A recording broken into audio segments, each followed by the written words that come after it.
Bonjour à tous. Donc, il était question dans cette interrogation écrite de calculer pour y égale 5 dans chaque cas. Donc, je vais directement le faire sur l'énoncé. Ça me donne 3 fois 5 puisqu'y avait cette place, moins 2. Je réécris le calcul dans l'ordre. Je commence par la multiplication, mais elle était devant. Donc, 3 fois 5, 15. 15 moins 2, 13. Ici, je réécris mon calcul dans l'ordre en y mettant y qui vaut cette fois-ci 5. Donc c'est 5 au carré. Donc cela va me donner 2 fois 5 au carré. Priorité au carré, vous le savez. 2 fois 5 fois 5, c'est pas 5 fois 2, hein, c'est 5 fois 5, le carré de 5, 25. Et 2 fois 25 égale 50. Ici, je recopie mon calcul dans l'ordre. 20 moins 4 fois, et le y prend la place de 5. Plutôt 5 prend la place du y. Et cela me fait 20 moins, attention, priorité, je vais faire la multiplication qui fait 20 aussi. 20 moins 20 égale 0.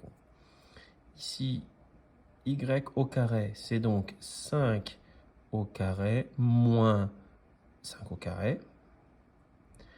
Je me rends compte que je dois faire les carrés, c'est-à-dire 5 fois 5, 25, moins 5 fois 5, 25, 25 moins 25, à nouveau 0. Voilà, je sais remplacer. Maintenant, j'ai un petit problème. Natacha a acheté un cahier à 2,99 € et N stylo à 2 € l'un. Donne l'expression des achats de Natacha en fonction de la lettre N. On a un petit peu de place, on va le faire par ici. Alors, elle a acheté donc déjà un cahier à 2,99. Donc une fois, je ne le mets même pas, 2,99 €.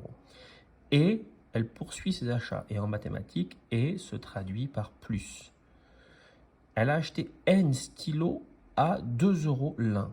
Bon, imaginons qu'elle ait acheté 5 stylos. 5 fois 2, 10. 10 stylos. 10 fois 2, 20. Donc, pas de raison de ne pas faire la même chose, c'est-à-dire N stylos fois 2. Voilà le prix de ces achats. Nous venons de répondre à la première question. Alors oui, il y a une lettre, on est dans l'expression littérale. Donc on ne peut pas calculer ce prix tant qu'on ne connaît pas le nombre exact de stylos qu'elle va acheter. Et on vous dit qu'elle a finalement choisi d'acheter 12 stylos.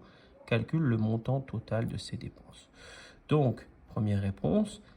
Deuxième réponse, si n est égal à 12 finalement, puisque c'est ce qu'elle fait, eh bien 2,99 plus n fois 2 devient 2,99 plus 12 fois 2.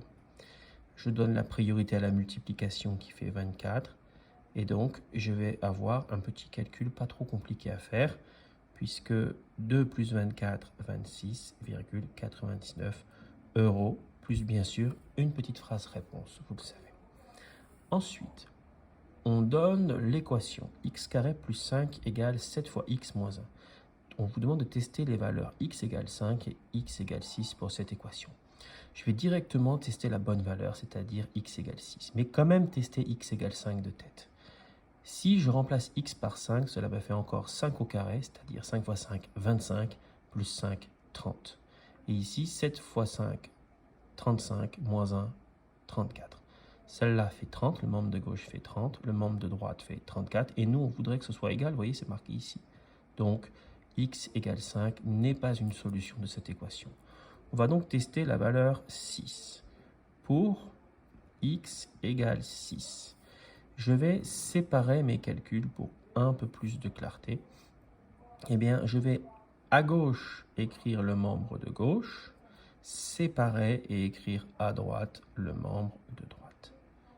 Ayant fait ça, les calculs vont m'apparaître quand même beaucoup plus simples. Donc, x devient 6, 6 au carré plus 5. Cela fait 6 fois 6, 36. 36 plus 5, 41. Et ici, 6 fois 7 ou 7 fois 6, moins 1, c'est-à-dire 42 moins 1, c'est-à-dire 41 aussi. J'en conclus, effectivement, il faut l'écrire, que la valeur 6 est la solution, ou en tout cas une solution de cette équation.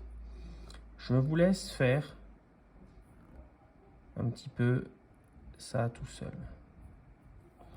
Au revoir et à bientôt.